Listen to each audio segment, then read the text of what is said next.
ఓం నమ శివాయ. అందరికీ నమస్కారం అండి. ఈ నెల డిసెంబర్ 30వ తేదీన మంగళవారం నాడు ముక్కోటి ఏకాదశి వచ్చింది. దీన్నే వైకుంఠ ఏకాదశి అని కూడా అంటారు. ఈ వైకుంఠ ఏకాదశి వచ్చే లోపల గనక ఈ వీడియో మీ కంట పడిందంటే మీరు చాలా అదృష్టవంతులనే చెప్పుకోవచ్చు.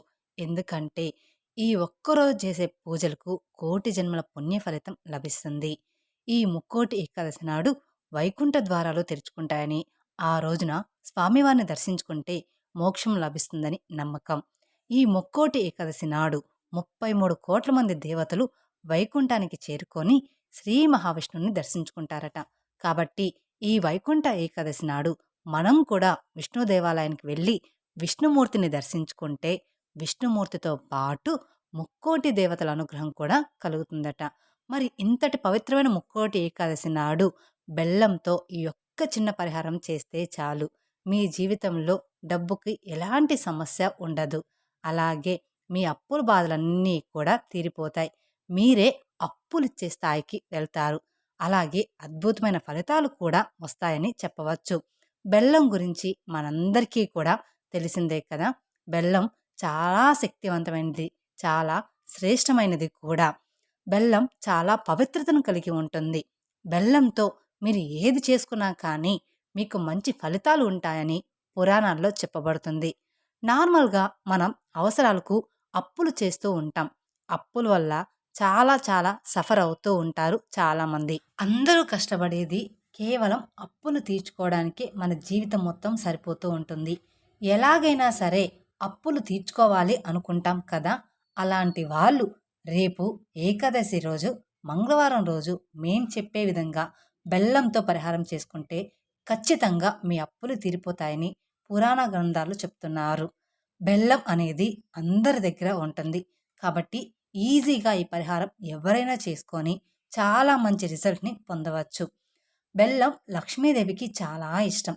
అలాగే దేవతలకు, దేవుళ్లకు చాలా చాలా ఇష్టమైన తీపి పదార్థం. కాబట్టి బెల్లాన్ని ముక్కోటి దేవతలందరూ కూడా చాలా ఇష్టపడుతూ ఉంటారు. అలాగే బెల్లంతో అనేక రకాల పరిహారాలు, విధి విధానాలు ఆచరిస్తారు.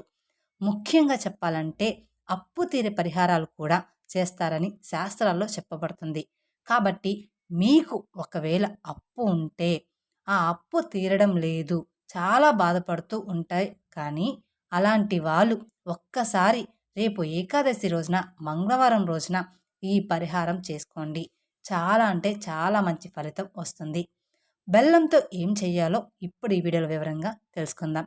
కాబట్టి ఈ వీడియోని ఎక్కడా స్కిప్ చేయకుండా చివరి వరకు చూస్తేనే మీకు పూర్తిగా పరిహారం ఏంటో అర్థమవుతుంది. అలాగే మొదటిసారి మీరు మా ఛానల్ చూస్తున్నట్లయితే మా ఛానల్ సబ్స్క్రైబ్ చేసుకొని నన్ను సపోర్ట్ చేయండి. కామెంట్ బాక్స్లో ఓం నమ శివాయ అని కామెంట్ చేయండి.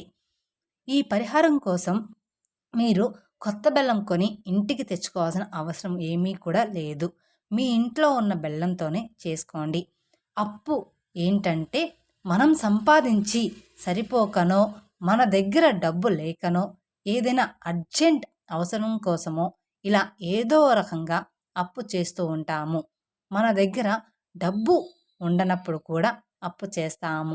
అప్పు చేసేటప్పుడు ఎంత ధైర్యంగా చేస్తామో తీర్చేటప్పుడు కూడా అంతే బాధపడుతూ ఉంటాము. ఎందుకంటే మనం సంపాదించిందే కొంచెం, అప్పు చేస్తాం, అలాగే తీర్చుకోవాలి అనుకుంటాం. అలా మనం తీసుకున్న అప్పు తీరక చాలా బాధపడుతూ ఉంటాం కదా. అలా కాకుండా మీరు రేపు ఏకాదశి రోజున, మంగళవారం రోజు ఇలా చేసుకోండి. తప్పకుండా మీ అప్పు అనేది తీరిపోతుంది. అలాగే ఈ పరిహారం చేయడం వల్ల మీకు 4 దిక్కుల నుండి డబ్బు అనేది వస్తుంది. ఏదో ఒక రూపంలో మీ దగ్గరికి ఖచ్చితంగా వస్తుంది. అలా డబ్బు అందినప్పుడు ఏమవుతుందంటే మన అప్పు అనేది తీరిపోవడానికి అవకాశం అనేది ఉంటుంది. పరిహారం చిన్నదే కావచ్చు, కానీ ఫలితం మాత్రం అద్భుతంగా ఉంటుంది. మీరు ఎప్పుడూ కూడా గుర్తుపెట్టుకోండి, మీకు అప్పు ఉంటే కొన్ని నియమాలను ఆచరించుకోండి. మన పూర్వీకులు కూడా ఆచరించేవారు. అలా ఆచరించి వాళ్ళు అప్పులను తీర్చుకునేవారు. అన్నీ మనకు శాస్త్రాల్లో చెప్పబడే ఉన్నాయి. మీరు ఒక్కటి గుర్తుపెట్టుకోండి, అప్పు చేసేవాళ్ళు ఎప్పుడూ కూడా మంగళవారం అప్పు చేయకూడదు. ఇది మాత్రం ఖచ్చితంగా గుర్తుపెట్టుకోండి. డబ్బు లేని వారు మంగళవారం అప్పు చేస్తే ఆ అప్పు మన జీవితంలో మనం తీర్చుకోలేం అంటే ఎప్పుడూ కూడా ఆ అప్పును తీర్చలేము అని శాస్త్రాలు చెప్తున్నాయి. అందుకే మంగళవారం ఎట్టి పరిస్థితిలో కూడా అప్పు చేయకండి. అలాగే అప్పు ఉండేవాళ్ళు మంగళవారం నాడు ఎర్రటి వస్త్రాలు కూడా ధరించకూడదు. అలా ధరించడం వల్ల మీ అప్పు పెరుగుతుంది. మంగళవారానికి అధిపతి కుజుడు. కాబట్టి కుజుడు చేసిన పనినే మళ్ళీ మళ్ళీ మీ చేత చేయిస్తూనే ఉంటాడు. అందుకే ఎరుపు రంగు వస్త్రాలు మంగళవారం రోజు ధరించడం నిషిద్ధం అని మనకు శాస్త్రాల్లో చెప్పి ఉన్నారు. ముఖ్యమైన పనుల కోసం బయటికి వెళ్ళేటప్పుడు, అలాగే ఏదైనా పర్సనల్‌గా డబ్బు పని చేసేటప్పుడు అలాంటప్పుడు కూడా ఎరుపు రంగు బట్టలైతే ధరించకండి. మంగళవారం ఇంట్లో నుంచి బయటికి వెళ్ళేటప్పుడు ఖచ్చితంగా మీ ఇష్టదైవాన్ని మనసులో తలుచుకుంటూ వెళ్తే మీకు ఆ రోజంతా కూడా చాలా మంచి జరుగుతుంది. చేసే పనుల్లో ఆటంకాలు రావు, ఇబ్బందులు రావు, బాధలనేవి రాకుండా ఉండడానికి చక్కగా ఉపయోగపడుతుంది. అందుకే మంగళవారం ఈ విధంగా నియమాలను ఆచరించుకోండి ప్రతి ఒక్కరూ కూడా. ఇక అప్పు తీర్చుకునే వారికి డబ్బు సంపాదన పెరగడానికి ఈ బెల్లం పరిహారం చాలా అద్భుతంగా పనిచేస్తుంది. బెల్లం చాలా శుద్ధైన పదార్థం. భగవంతుడికి మనం ఏదైనా ప్రసాదం నివేదన చేస్తే అది నివేదన అవుతుందో లేదో కానీ బెల్లం నివేదన చేస్తే మాత్రం ఖచ్చితంగా భగవంతుడు స్వీకరిస్తారని శాస్త్రాల్లో చెప్పబడుతుంది. అందుకే మీరు గుర్తుపెట్టుకోండి. బెల్లంతో మేం చెప్పే విధంగా చేసుకోండి. బెల్లం అందరికీ కూడా అందుబాటులో ఉంటుంది. ధనికులు కూడా బెల్లంతో పరిహారం చేయొచ్చు. పేదవారు కూడా బెల్లంతో ఈ పరిహారం చేసి అప్పుననేది తీర్చేసుకోవచ్చనమాట. అలాగే 4 వైపుల నుండి కూడా డబ్బుని ఆకర్షించుకోవచ్చు. డబ్బు లేని సమస్య పూర్తిగా తొలగించుకోవడానికి చక్కటి పరిష్కారాన్ని ఈ బెల్లం పరిహారం అనేది అందిస్తుంది. అందుకే ఒక బెల్లం మొక్కను తీసుకోండి. తీసుకున్న తర్వాత ఏం చేయాలంటే మేం చెప్పే విధంగా చేసుకోండి చాలు. దీనికి మీరు పెద్దగా శ్రమించాల్సిన అవసరమైతే ఏమీ కూడా లేదు. అంటే ఈ పరిహారం చాలా కష్టమేమో, చేసుకోలేమేమో, మాకు అంత సమయం ఉండదు, మాకు చిన్న చిన్న పరిహారాలే చెయ్యాలంటేనే సమయం కుదరదు అని కొంతమంది అనుకుంటూ ఉంటారు. అలాంటి వాళ్ళ కోసం ఈ బెల్లంతోటి ఈ చిన్న పరిహారం చేసుకున్నారంటే మీ జీవితంలో ఎలాంటి సమస్య ఉండదు. అలాంటి వాళ్ళేనంటే ఈ చిన్న బెల్లం ముక్కను తీసుకోండి. మీరు తలస్నానం చేయకపోయినా పర్వాలేదు, కానీ వంటి స్నానం మాత్రం తప్పకుండా చేసుకోండి. అలా ఒక చిన్న బెల్లం ముక్కను తీసుకున్న తర్వాత ఆ బెల్లాన్ని మీరు సంకల్పం చెప్పుకోవాలి. మీ సంకల్పం ఏమిటో అంటే మీరు అప్పు కోసం, ధనం కోసం చేస్తున్నారు కదా! ఆ అప్పు తీరాలని మీరు చక్కగా సంకల్పం చెప్పుకోండి.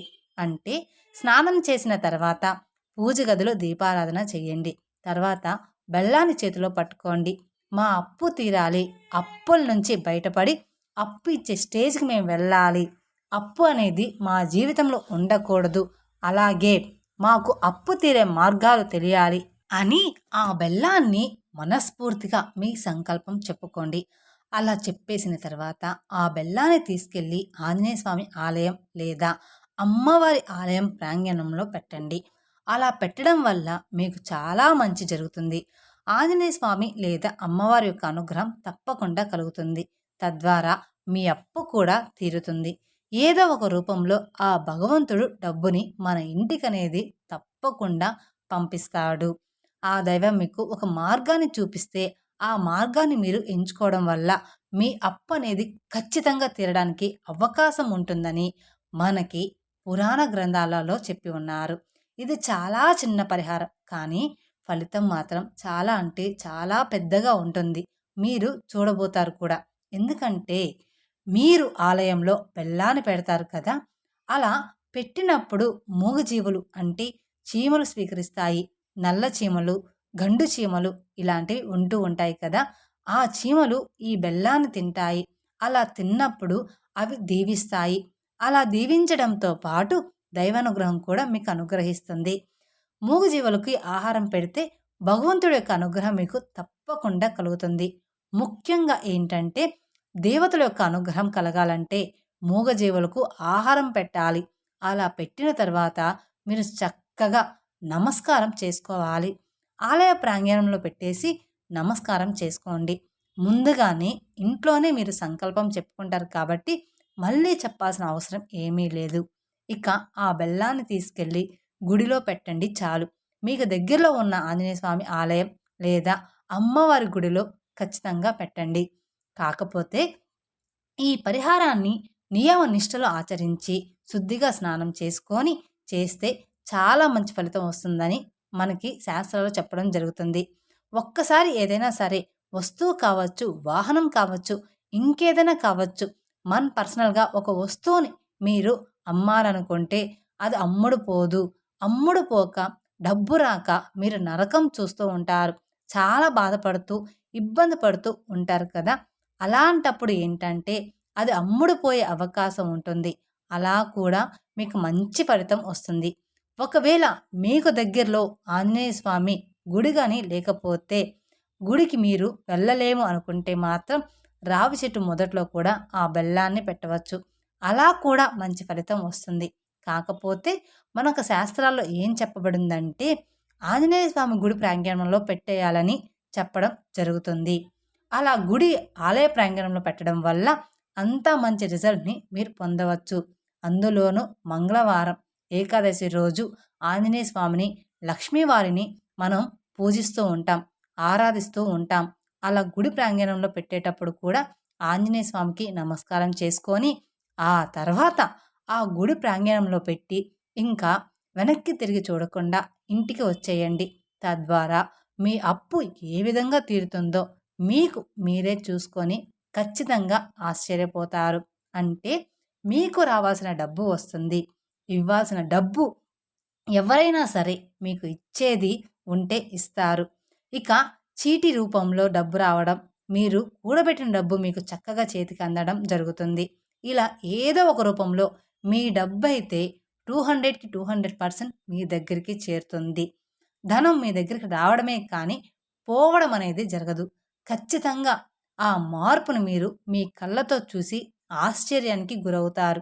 కాబట్టి మేం చెప్పిన విధంగా ఈ రేపు ఏకాదశి రోజున డిసెంబర్ 30 ఏకాదశి రోజున మంగళవారం రోజున ఈ పరిహారం చేసి చూడండి.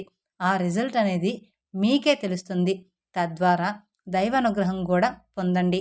ముఖ్యంగా మంగళవారం రోజు బెల్లంతో ఈ పరిహారం చేస్తే తప్పనిసరిగా లక్ష్మీదేవి అనుగ్రహం మీకు కలుగుతుంది. అందులోనూ కూడా ఏకాదశి వస్తుంది కాబట్టి లక్ష్మీదేవి అనుగ్రహం ఉంటే సకల శుభాలు చేకూరుతాయి. మీ సంపద పెరుగుతుంది. ఆ తల్లి ఏదో ఒక రూపంలో ధనాన్ని ఇస్తుంది. మీకు ఐశ్వర్యాన్ని కలిగిస్తుంది. అలాగే మంగళవారం రోజు బెల్లము మరియు రాత్రి నానబెట్టిన శనగలు లేదా ఉడకబెట్టిన శనగలు ఈ రెండూ కలిపి ఆవుకు తినిపించండి. తద్వారా మీకు 33 కోట్ల మంది దేవతల యొక్క ఆశీస్సులు, ఆశీర్వాదం మీకు లభించినట్టే. మీకు ఆవు దగ్గర ఖచ్చితంగా ఏదో ఒక విషయం ఆవు దగ్గరికి వెళ్ళగానే ఆహారాన్ని పెట్టండి. వెళ్ళిన తర్వాత ముందుగా గోమాతకు మనస్ఫూర్తిగా నమస్కారం చేసుకోవాలి. అంటే ఉద్యోగం కోసం కానీ, అప్పు తీరాలని కానీ ఇలా మీ సంకల్పం గట్టిగా చెప్పుకొని ఆ తర్వాత ఆవుకి ఆహారం పెట్టండి. అలా ఆవు తినేటప్పుడు ఒక్కటే మనసులో చెప్పుకోవాలి, మా అప్పు తీరాలి, నాకు ఉద్యోగం రావాలి, ఉద్యోగ ప్రాప్తి కలగాలి అని చెప్పుకుంటే సరిపోతుంది. ఇలా చేస్తే ఫలితం అనేది తప్పకుండా వస్తుంది. అంటే ఈ పరిహారం చేసిన తర్వాత మీకు 24 గంటల్లో కానీ లేదంటే 48 గంటల్లో కానీ మీ కోరుకున్న కోరిక ఖచ్చితంగా నెరవేరుతుంది. తెలుసుకున్నారు కదండి రేపు ఏకాదశి రోజున ఏం చేయాలి బెల్లంతో అనేది. అలాగే ఆవు కనిపిస్తే ఏం చెప్పుకోవాలి, ఏం పెట్టాలి అనేది. ఈ వీడియో కనుక మీకు నచ్చినట్లయితే మరికొందరికి షేర్ చేయండి. అలాగే మొదటిసారి మీరు మా ఛానల్ చూస్తున్నట్లయితే మా ఛానల్ సబ్స్క్రైబ్ చేసుకొని నన్ను సపోర్ట్ చేయండి. Thank you for watching my video. ఓం నమః శివాయ. మరిన్ని అప్డేట్స్ కోసం పక్కన ఉన్న బెల్ ఐకాన్ ప్రెస్ చేస్తే మా వీడియోస్ మొత్తం మీకు నోటిఫికేషన్ ద్వారా అందుతాయి. Thank you.